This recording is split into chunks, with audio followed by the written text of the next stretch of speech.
the power of question. கேள்விகள் கேட்பது. சிந்திப்பது கடினமான வேலை, சிந்திக்கிறது கடினமான வேலை. அதனாலதான் நிறைய பேர் அதை செய்யறதே கிடையாது. எத்தனை பேருக்கு ஒரு நாளைக்கு 4 மணி நேரம் சிந்திக்கிற டைம்? ஆண்கள் அமைதியா உட்காந்துருப்பாங்க. அது சிந்திக்கிற நேரம் இல்ல, அது அமைதலாகிற நேரம். அவங்க மண்டைக்குள்ள எதுவுமே ஓடாது, சும்மா இருப்பாங்க. அது சொன்னா சகோதரிகள் நம்ப கூட முடியாது. சும்மா தான் இருக்கிறாங்க, அது எப்படி இருக்க முடியும்பாங்க அவங்க. ஏன்னா அவங்க அப்படி இருந்ததே கிடையாது.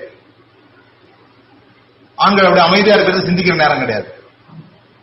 இந்த சிந்திக்கிறது அப்படிங்கிறது அல்லது இன்டென்ஷனலா வாழ்றது அப்படிங்கிறது எங்க கண்டுபிடிக்க முடியும்னா, நீங்க எப்படிப்பட்ட கேள்விகளை உங்களுக்குள்ள எழுப்பிக்கிறீங்க அப்படிங்கறதான் கண்டுபிடிக்க முடியும். கேள்விகள் தான் பதிலை தரும், கேள்விகள் தான் பதிலை தரும். ஆனா எப்படிப்பட்ட கேள்விகளை நாம் கேட்கிறோம் அதுதான் நம்ம கத்துக்க போற விஷயம். எப்படிப்பட்ட கேள்விகளை நாம் கேட்க வேண்டும் நமக்குள்ளாக. நமக்கு ஏன் தவறான பதில்கள் வருதுன்னா, நம்ம தவறான கேள்விகளை கேட்கறதுனால. நான் எப்படிப்பட்ட கேள்விகளை எழுப்புறோம்? கேள்விகள் என்பது சில பேர் கேள்வி கேட்டாலே பிடிக்காது. ஒரு நல்ல ஆசிரியர் யாருன்னா, மாணவர்களுக்கு பதில் சொல்றவங்க கிடையாது. மாணவர்களை கேள்வி கேட்க தூண்டுகிறவர்கள். அவனுக்குள்ளாக பல கேள்விகளை எழுப்பக்கூடிய அளவுக்கு அவனை சிந்திக்க ஆயத்தமாக்கிறதுக்கு தான் ஆசிரியர்கள் தேவை. இயேசு கிறிஸ்து பைபிள்ல நியூ டெஸ்ட்மென்ட்ல மத்தேயு, மார்க், லூக்கா, யோவான் 4ல இயேசு கிறிஸ்து 307 கேள்வி கேட்டிருக்கிறார் மத்தவங்களை பார்த்து. அவர்கிட்ட எவ்வளவு நம்ம கேள்வி கேட்டிருக்கிறாங்க? 183 கேள்வி. அவர்கிட்ட கேள்வி கேட்டதை விட இவர் அவங்க கிட்ட கேள்வி கேட்டது டபுள் மடங்கு இருக்குது.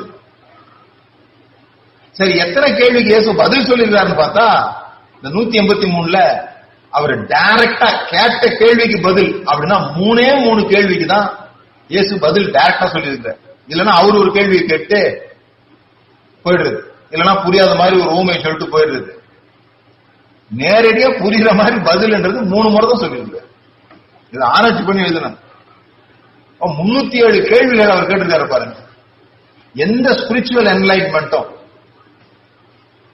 அல்லது எந்த பிலாசபியும், அது சாக்ரட்டிஸோ புத்தரோ யார் வேணா இருக்கட்டும், இந்த உலகத்தில் நடந்த மாற்றங்கள் எல்லாமே ஒரு கேள்வி எழுப்புவதன் மூலமாக,